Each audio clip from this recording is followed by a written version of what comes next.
امام عظمام بیا که سیدلیت بدجوری تیلیت شده، بیا یه راهی جلوی پام بذار آخه امام. لکن خفه اگر گذاشتی یه لیوان مذاب خوش از گلوی ما پایین بره، از بس که ناله میکنی. آخه معمار این نظام اسقاطی چو بودی، نباید بیا یه سری به ما بزنی بگی سید علی خرت به چمن. لکن این صدای چه بود؟ همینو دارم میگم دیگه، هی میتره کنن، آتیش میزنن، کوکتل میزنن، فتنه میکنن دیگه. اقتشاش دونمون در اومده به جان تو. پس این پسرک ملاق من رئیسی چه غلطی میکنه؟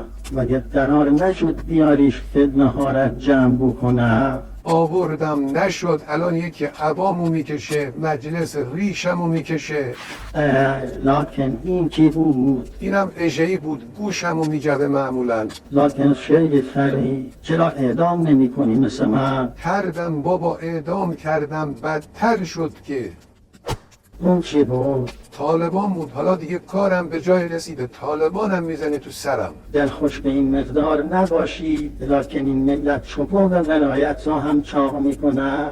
امام جون اونجا یه دیگی دابلمه‌ای زیر پله‌ای پیدا میشه بیام پیشت؟ لکن خفه اینجا بیای همین گیب و اجاق ما رو به فنا میدی. بس دیگر خسته شدی.